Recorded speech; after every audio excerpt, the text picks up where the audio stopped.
பாட ஆரம்பிக்கிறதுக்கு முன்னாடி நம்ம துவா ஒதுக்கலாம். ரப்பி ஷ்ரஹ்லி சத்ரி வயஸ்ஸிர்லி அம்ரி வஹ்லுல் உக்தம் மின் லிசானி யஃப்கஹு கௌலி.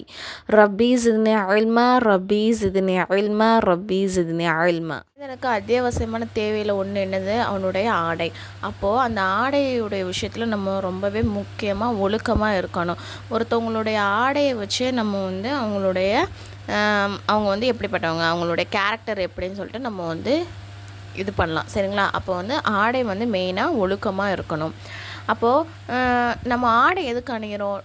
மெயின் விஷயம் நம்மளுடைய உடலுடைய பாகத்தை மறைக்கிறதுக்காண்டி தான் நம்ம ஆடையை அணிகிறோம். சரிங்களா? அதில் மெயினாக பெண்கள் உடல் முழுவதுமே மறைக்கக்கூடியவங்களாம் இருக்கணும்.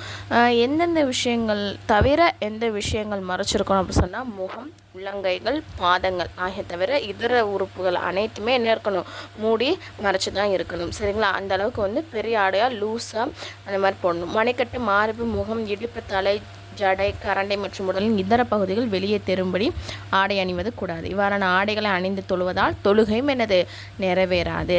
முடி தெரிகிற மாதிரி தொழுதாலும் அது தொழுகை ஏற்றுக்கொள்ளப்படாது. எச்சரிக்கை என்ன சொல்கிறாங்கன்னா, தொழுகையின் ஒரு பெண்ணின் காது, மணிக்கட்டு, முதுகு, ஜடை மற்றும் இதர உறுப்புகளின் ஏதாவது ஒன்று நான்கில் ஒரு பகுதி, அதாவது எப்படின்னா, சுபஹான ரப்பில் அலீம் நம்ம தஸ்பி ஓதுறோம் இல்லையா, 3 தடவை ஓதுறோம் இல்லையா, அதுக்கு எவ்வளோ நேரம் ஆகுமோ அந்த அளவு உங்களுக்கு திறந்துருந்துச்சு அப்படின்னு சொன்னால் உங்களுடைய தொழுகை முறிஞ்சிடும். இப்போ நம்மளுக்கு லைட்டாக எப்படி தான் தெரியுதுன்னு நம்மளுக்கு தெரியுது. சரிங்களா? நம்மளுடைய காது லேசாக அதாவது ஷால் நம்ம போட்டிருக்கோம், அதுலேருந்து காது லேசாக தெரியுதுன்னு டபக்குன்னு நம்ம சரி பண்ணிட்டோம்னா ஒரு பிரச்சனை இல்லை. அதை நம்ம கவனிக்கலை. அப்போ அது சுபஹான ரப்பில் அலீம் சொல்கிற அளவுக்கு 3 தடவை சொல்கிற அளவுக்கு டைமிங் எடுத்துருச்சு அப்படின்னு சொன்னால் உங்களுடைய தொழுகை முறிஞ்சிடும். அடுத்து ஆடை ரொம்பவே லூஸாக இருக்கணும். உடம்பை ஒட்டும்படியாக அந்த உறுப்புகள்லாம் தெரிகிற அளவுக்கு இறுக்கமாக இருக்கக்கூடாது. அதே மாதிரி ஆடை லேசாகவும் இருக்கக்கூடாது. நம்மளுடைய ஸ்கின் தெரிகிற அளவுக்கு லேசாகவும் இருக்கக்கூடாது, நல்லா கனமாகவும் தான் இருக்கணும். கண்ணாடி மாதிரி லேசாக சால் போடுறது, வலை ஷால், வலை ட்ரெஸ், இந்த மாதிரி விஷயங்கள்லாம் அவாய்ட் பண்ணிடணும். அதே மாதிரி பெண்கள் என்ன ஆடை அணியணுமோ அந்த மாதிரி ஆடைகள் அணியணும். அதை விட்டுட்டு ஆண்கள் அணியக்கூடிய ஆடைகளை அணிகிறத தவிர்த்துக்கணும். அதே மாதிரி ஆடை அணிவதின் அங்கம் மறைக்கப்படுவதோடு அழகு மட்டும் நோக்கமாக இருக்க வேண்டும். மேலும் அனைத்து மக்களின் பார்வையும் தன் பக்கம் ஈர்க்கப்பட வேண்டும் என பெருமை, முகஸ்துதி அந்த நோக்கத்துக்காக என்ன பண்ணக்கூடாது, ஆடைகள் அணியக்கூடாது. அதே மாதிரி நமக்கு என்ன ட்ரெஸ் வாங்குறது தகுதி இருக்கோ அந்த மாதிரி ட்ரெஸ்ஸு வாங்கி போடணும். அதை விட்டு நம்ம ஃப்ரெண்டு, நம்ம பக்கத்து வீட்டுக்காரவங்க இவ்வளோ ரேட்டுக்கு வாங்கியிருக்காங்க, நானும் எப்படியாச்சும் வாங்கணும்னு சொல்லிட்டு அதுக்குன்னு கடன் வாங்கி மற்றவங்கள்ட்ட காசு வாங்கி என்ன பண்ணக்கூடாது, ஆடம்பரமாக வாங்கன்னு கூடாது. சரிங்களா? அந்த மாதிரி நம்ம நினைப்பில் வைக்கக்கூடாது. இந்த பாடத்துடைய கேள்வினா, ஆடை எவ்வளவு பெரிதாக இருக்க வேண்டும், தொழுகையின் மணிக்கட்டு திறந்து கொண்டால் என்ன சட்டம், இறுக்கமான ஆடை அணிவதன் பற்றி கூறுக, ஆண்களை போன்ற பெண்கள் ஆடை அணிவதை பற்றி கூறுக. பாடம் மாதவிடாய் பற்றி. இந்த பெண்களுக்கு ஒவ்வொரு மாதம் வரக்கூடிய அந்த மாதவிடாய் இயற்கையாக வெளியேறக்கூடியது. சரிங்களா? அப்போ அந்த மாதவிடாயோடைய கால அளவு என்ன சொல்கிறாங்க அப்படின்னு சொன்னால், குறைந்தபட்ச கால அளவு 3 பகல் 3 இரவு ஃபுல்லாக கண்டினியூவாக 3 நாள் வரணும். சரிங்களா? அப்போ தான் அது என்னது, மாதவிடாய். மாதவிடாய்க்கு அரபிக்கில் என்ன, ஹைல் அப்படின்னு சொல்லப்படும். அது குறைவாக வந்துச்சுன்னா அது ஹைல் ஆகாது. நோயின் காரணமாக வரக்கூடிய இரத்தம்.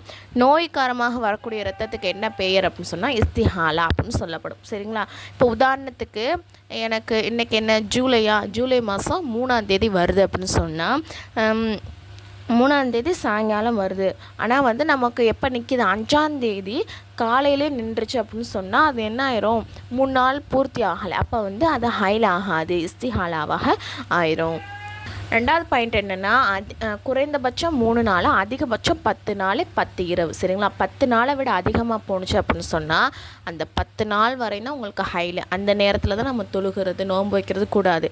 அதுக்கு மேலே உங்களுக்கு 10ஆம் தேதிக்கு மேலே வருது, 11, 12, 20 வரை வருது அப்படின்னு சொன்னால் அது இஸ்திஹாலா. அந்த டயத்தில் நம்ம நோன்பு வைக்கலாம், தொழுகலாம், எல்லாம் பண்ணலாம். சரிங்களா?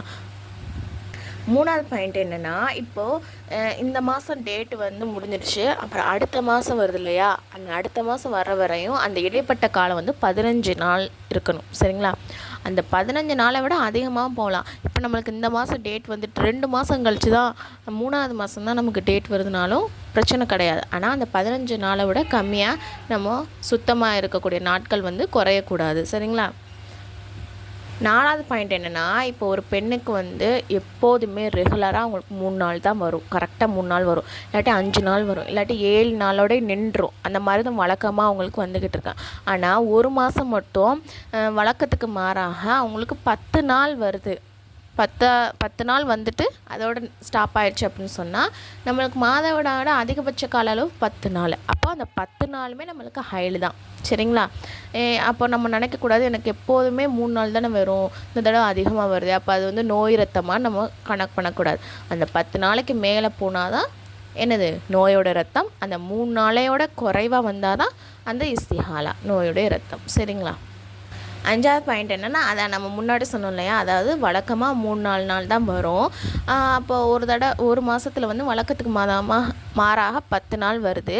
10 நாள் வரை வந்துருச்சு. அப்போ அந்த 10 நாள் வரை ஹைலு. அவங்க 10 நாளைக்கு மேலே அதிகமாக போய்கிட்டே இருக்குதுன்னு சொன்னால் அதுக்கப்புறம் உள்ளது தான் என்னது 10க்கு மேலே வரக்கூடியது இஸ்திஹாலாவாக கணிக்கப்படும் அப்படின்னு சொல்கிறாங்க. சரிங்களா? அடுத்த 6வது பாயிண்ட் என்னென்னா, இப்போ மாதவிடாய் வருதுன்னு சொன்னால் ஒவ்வொரு நாளும் அந்த ரத்தம் வரணும்னு எனது அவசியம் இல்லை. சில பேருக்கு வந்து இப்போ ஃபஸ்ட்டு 2 நாள் நல்லா வரும், அப்போ 3rd நாள் வரவே வராது, டக்குன்னு நின்றோம். அப்புறம் மறுபடியும் பார்த்தா 4வது நாள் திரும்ப வரும். இப்படியே வந்தாலும் தப்பு கிடையாது. ஆனால் வந்து அந்த 10 நாளைக்கு மேலே போனால் தான் அது என்னது இஸ்திஹாலா. ஓகேங்களா?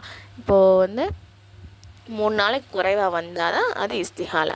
அந்த 10 நாளைக்குள்ளே அவங்களுக்கு நின்று வருது அப்படின்னு சொன்னால் அந்த 10 நாளே என்னதான் ஹைலு தான் கணக்கிடப்படும். இந்த பாடத்தோட கொஷின் வந்து மாதவிடாயின் மிக குறைந்த கால அளவு என்ன, சுத்தத்தின் மிக குறைந்த கால அளவு என்ன, வழக்கத்தை விட அதிகமாக ரத்தம் வந்தால் அதன் சட்டம் என்ன? இது வந்து ஃப்ரீ முஅல்லமா கோர்ஸ். இதில் வந்து நான் சேரன்னு விருப்பம் உள்ளவங்க, அதாவது ஒன்லி லேடிஸ் மட்டும் இதில் வந்து ஜாயின் பண்ணிக்கோங்க. நான் வந்து கீழே டிஸ்கிரிப்ஷனில் வந்து டெலகிராம் குரூப்போடைய லிங்க் வந்து கொடுத்துட்றேன். அதில் வந்து ஜாயின் பண்ணிக்கோங்க.